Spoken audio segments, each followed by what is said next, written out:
Gets me every time.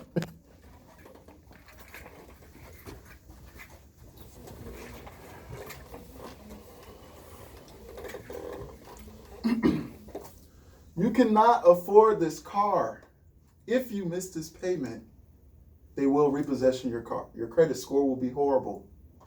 That's what I heard when I was 18, trying to purchase my first car. You don't listen. You never listen to anything we say. That's what my parents told me at 18 when I tried to purchase my first car.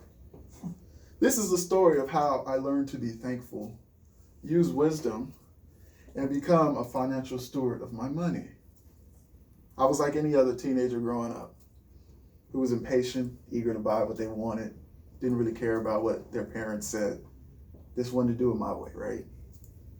Fortunately for me, my parents gave me a 2002 Nissan Sentra with 150,000 miles on the dash.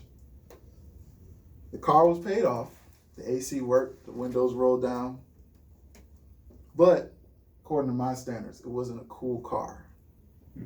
It didn't have that alluring look. It wasn't fast. But it was free. So I remember bringing up to my parents wanting to purchase my own car with my own independence. And they advised me against it, of course, and told me to be patient. And they told me, this car is free. Why are you in a rush to get in debt for? But of course, me not being happy, I decided I wanted to try to prove a point to them. I prepared a whole PowerPoint presentation, had them sit on the couch, and explain to them why I should get this car. I said things like, I got a good job now. I'm 19 years old. I'm making $14 an hour. How many 19-year-olds make that kind of money?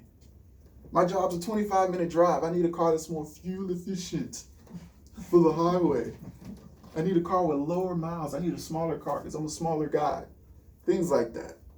My parents calmly looked at me and stated, be thankful I had a car to begin with.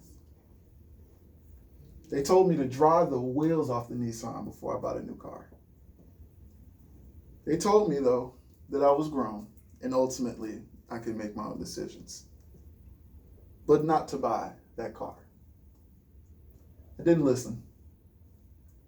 I made the bad decision of going on a Friday and going to a car dealership and buying a new vehicle. My parents supported my dumb decision and stood by me at the dealership. They told me, the car salesman, they're going to try to get you to get all the bells and whistles, all the unnecessary things you don't need, but just use wisdom and be smart about it. Get you a reliable car, a cost-efficient, fuel-efficient car, since you're going to buy one. I didn't listen again. On the lot was a 2014 shiny black Dodge Dart GT V6 engine. What a beautiful car. I fell in love with it immediately. It had dark tint. It had red rims. It was everything a 19-year-old could want coming off of a dealership. My parents showed me another option. It was a 2012 Nissan. No, it was a 2012 Honda Elantra. How could I forget that? It had 3,000 miles on the dash, and it was $12,000. They said, that's the car for you. I didn't listen. My parents told me, they said, listen, 3,000 miles on the Honda Elantra or 200 miles on the Dodge Dart. Not that big of a difference. But you know what is a big difference? I said, what's the big difference? The $10,000 price difference is the big difference. I didn't listen. I drove off the lot immediately with my 2014 Dodge Dart GT with the push-to-start engine that I cannot forget.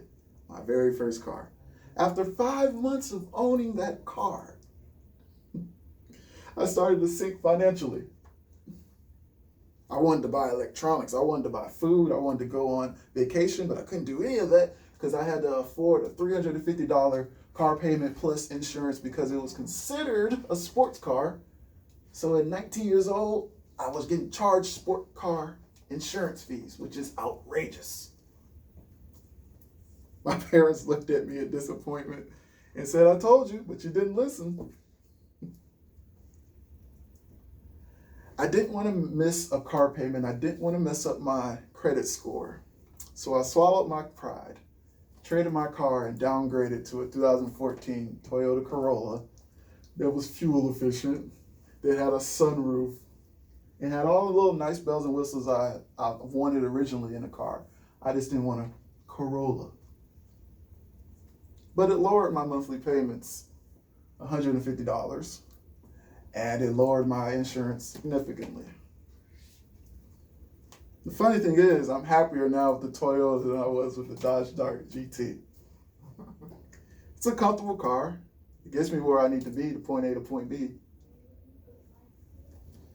And who would have thought that I would have been content with something lesser than my expensive taste buds? But I guess good decisions come with time, patience, and wisdom. The moral of the story is, after struggling financially at 19 years old, I learned to become a better financial steward of my money. I learned to be thankful for what I was given.